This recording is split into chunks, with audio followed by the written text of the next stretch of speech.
High command ನಾಯಕರು ಸುಮ್ಮನೆ ಕೂತಿಲ್ಲ. ಆ ಡೆಡ್ಲಿ ಕಾಂಬಿನೇಷನ್ ಏನಾದರೂ ವರ್ಕೌಟ್ ಆದರೆ ಕಾಂಗ್ರೆಸ್ ಗ್ಯಾರಂಟಿ ಸರ್ಕಾರ ಧೂಳಿಪಟ ಆಗೋದಂತೂ ಪಕ್ಕ. ರಾಜ್ಯ ಬಿಜೆಪಿಯಲ್ಲಿ ಏನೇನು ಅವಾಂತರಗಳಾದರೂ ಕೂಡ ಹೈಕಮಾಂಡ್ ಯಾಕೆ ಸುಮ್ಮನೆ ಕೂತಿದೆ ಅನ್ನುವಂಥ ಪ್ರಶ್ನೆ ಎಲ್ಲರನ್ನೂ ಕಾಡ್ತಾ ಇತ್ತು. ಅದಕ್ಕೀಗ ಉತ್ತರ ಸಿಕ್ಕಿದೆ. ಹೈಕಮಾಂಡ್ ನಾಯಕರು ಸುಮ್ಮನೆ ಕೂತಿಲ್ಲ. ನರೇಂದ್ರ ಮೋದಿ ಅವರು, ಅಮಿತ್ ಶಾ ಅವರು ಸುಮ್ಮನೆ ಕೂತಿಲ್ಲ. ಕರ್ನಾಟಕದ ಮೇಲೆ ಒಂದು ಕಣ್ಣಿಟ್ಟಿದ್ದಾರೆ, ಒಂದು ಪ್ಲ್ಯಾನನ್ನು ರೆಡಿ ಮಾಡ್ಕೋತಿದ್ದಾರೆ. 2028ಕ್ಕೆ ಕರ್ನಾಟಕ ಬಿಜೆಪಿಗೆ ಹೊಸ ರೂಪ ಬರುತ್ತೆ.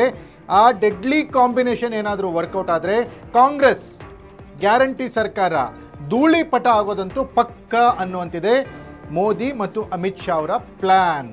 ಏನದು ಹಾಗಾದರೆ? ಹೌದು ವೀಕ್ಷಕರೇ, ಇದು ಈ ಕ್ಷಣದ ಬಿಗ್ ಎಕ್ಸ್ಪೋಸ್ಡ್ ಸ್ಟೋರಿ. ನೆಲ ಜಲ ಭಾಷೆಗಾಗಿ ಪ್ರಾಮಾಣಿಕ ಪತ್ರಿಕೋದ್ಯಮ. ನೀವು ನೋಡ್ತಾ ಇದ್ದೀರಾ ಫೋಕಸ್ ಟಿವಿ. ನಾನು ಹೇಮಂತ್.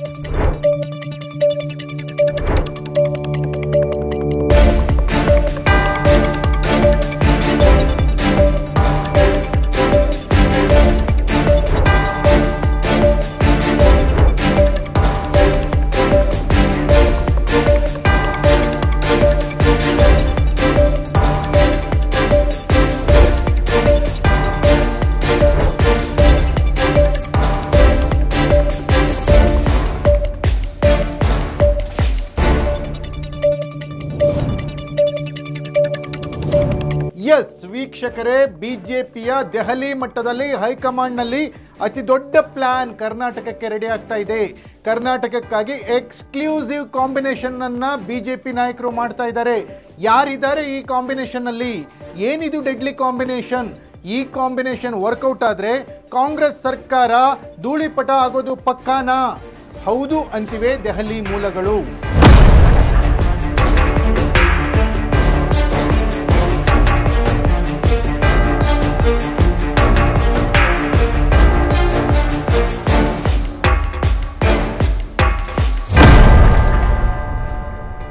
ಕರ್ನಾಟಕದಲ್ಲಿ ಯತ್ನಾಳ್ ಮತ್ತು ಯಡಿಯೂರಪ್ಪನವರ ಹಗ್ಗ ಜಗ್ಗಾಟ ಮುಂದುವರಿತಾನೆ ಇದೆ. ಒಂದು ಕಡೆ ಯತ್ನಾಳ್ ಒಂದು ದಿಕ್ಕಿನಲ್ಲಿ ಸಾಗಿದ್ರೆ ಮತ್ತೊಂದು ದಿಕ್ಕಿನಲ್ಲಿ ಯಡಿಯೂರಪ್ಪನವರ ಟೀಮ್ ಸಾಗ್ತಾ ಇದೆ. ಇದೆಲ್ಲದರ ಮಧ್ಯೆ ಮತ್ತೊಂದು ತಟಸ್ಥ ಬಣ ಕೆಲಸ ಮಾಡ್ತಾ ಇದೆ ಬಿಜೆಪಿಯಲ್ಲಿ.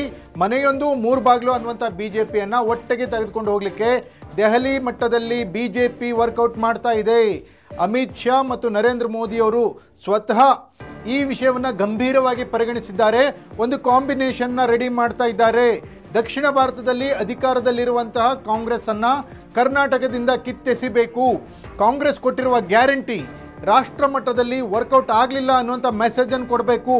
ಈ ಮೂಲಕ 2029ಕ್ಕೆ ರಾಹುಲ್ ಗಾಂಧಿಯನ್ನು ಪಾರ್ಲಿಮೆಂಟ್ ಮೇಲೆ ಕಣ್ಣಿಟ್ಟಿದ್ದಾರಲ್ಲ, ಆ ದಿಕ್ಕಿನಲ್ಲಿ ಕಾಂಗ್ರೆಸ್ನ ಹೋರಾಟವನ್ನು ಸ್ಟಾಪ್ ಮಾಡಬೇಕು ಅಂತ ಪಣ ತೊಟ್ಟಿರುವಂತಹ ನರೇಂದ್ರ ಮೋದಿ, ಅಮಿತ್ ಶಾ ಅವರು ಕರ್ನಾಟಕದಿಂದಲೇ ಕಾಂಗ್ರೆಸ್ಗೆ ಟಕ್ಕರ್ ಕೊಡಲಿಕ್ಕೆ ಪ್ಲಾನ್ ಮಾಡಿದ್ದಾರೆ. ಹಾಗಾದ್ರೆ ಏನಪ್ಪ ಆ ಪ್ಲಾನ್ ಅಂತ ನೋಡೋದಾದ್ರೆ,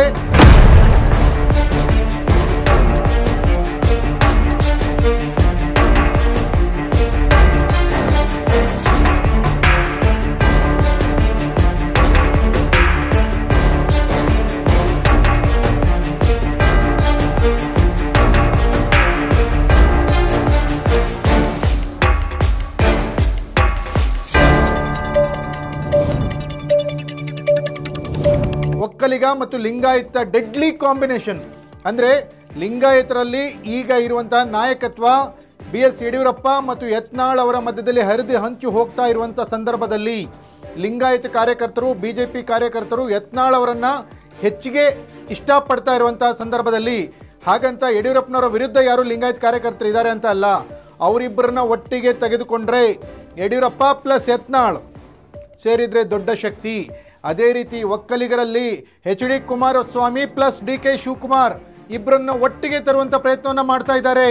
ಬಿಜೆಪಿಗೆ ಏನಾದರೂ DK ಶಿವಕುಮಾರ್ ಅವ್ರನ್ನ ಸೇರಿಸ್ಕೊಂಡ್ರೆ ಒಕ್ಕಲಿಗರಲ್ಲಿ DK ಶಿವಕುಮಾರ್ ಮತ್ತು ಈಗಾಗಲೇ ಬಿಜೆಪಿಗೆ ಸಪೋರ್ಟ್ ಮಾಡ್ತಾ ಇರುವಂತಹ HD ಕುಮಾರಸ್ವಾಮಿ, NDA ಸರ್ಕಾರದಲ್ಲಿ ಮಂತ್ರಿ ಆಗಿರುವಂತಹ ಕುಮಾರಸ್ವಾಮಿ ಅವರು ಯಾವುದೇ ಕಾರಣಕ್ಕೂ ಅಪೋಸ್ ಮಾಡಬಾರ್ದು ಅನ್ನುವ ಮಾತನ್ನು ಅಮಿತ್ ಶಾ ಈಗಾಗಲೇ ಕುಮಾರಸ್ವಾಮಿ ಅವ್ರಿಗೆ ಹೇಳಿದ್ದಾರೆ.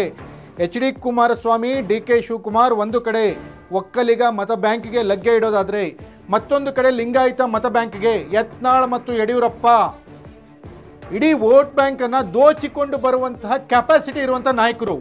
ಹಾಗಾಗಿ ಈ 4 ಜನರ ಡೆಡ್ಲಿ ಕಾಂಬಿನೇಷನ್ಗೆ ಬಿಜೆಪಿ ಪ್ಲಾನ್ ಮಾಡ್ತಾ ಇದೆ. ಎಚ್.ಡಿ. ಕುಮಾರಸ್ವಾಮಿ, ಡಿ.ಕೆ. ಶಿವಕುಮಾರ್, ಬಿ.ಎಸ್. ಯಡಿಯೂರಪ್ಪ, ಬಸನಗೌಡ ಪಾಟೀಲ್ ಯತ್ನಾಳ್ ಈ 4 ಜನರನ್ನ ಮುಂದಿಟ್ಟುಕೊಂಡು ಮುಂದಿನ ಚುನಾವಣೆಗೆ ಹೋಗಬೇಕು. ಈ ರೀತಿಯ ತೀರ್ಮಾನಕ್ಕೆ ಬಿಜೆಪಿ ಹೈಕಮಾಂಡ್ ಬಂದಿದೆ ಅನ್ನುವಂತಹ ಎಕ್ಸ್ಪೋಸ್ಡ್ ಸ್ಟೋರಿ ದೆಹಲಿಯಿಂದ ಬರ್ತಾ ಇದೆ.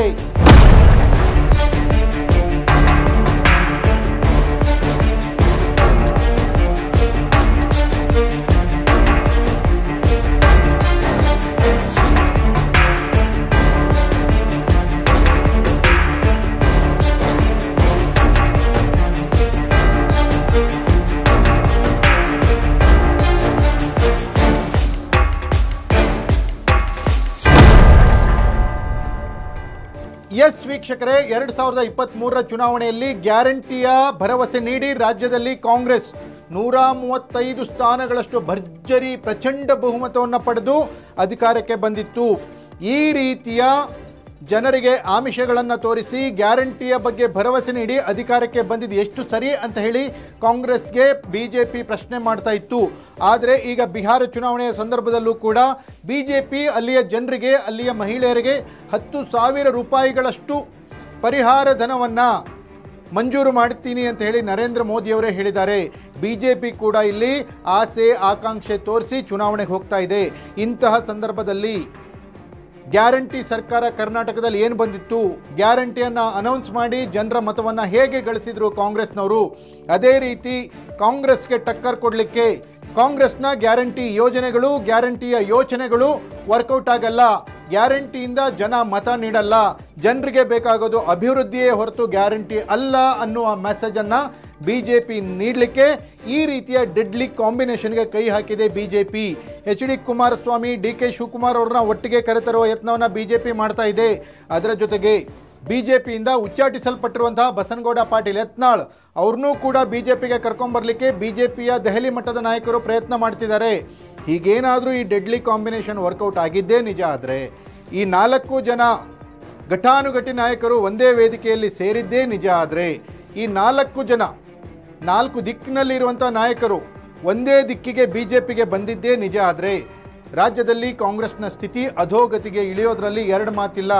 ಹಾಗಾಗಿ ಬಿಜೆಪಿಯ ವರಿಷ್ಠರ ಈ ಒಂದು ಪ್ಲ್ಯಾನ್, ಈ ಒಂದು ಯೋಜನೆ ಎಷ್ಟರ ಮಟ್ಟಿಗೆ ವರ್ಕೌಟ್ ಆಗುತ್ತೆ ಅನ್ನೋದನ್ನು ಕಾದು ನೋಡಬೇಕಿದೆ. ಇದಾಗಿತ್ತು ಇವತ್ತಿನ ಎಕ್ಸ್ಪೋಸ್ಡ್ ಸ್ಟೋರಿ. ನೆಲ ಜಲ ಭಾಷೆಗಾಗಿ ನೋಡ್ತಾ ಇರಿ ಫೋಕಸ್ ಟಿವಿ.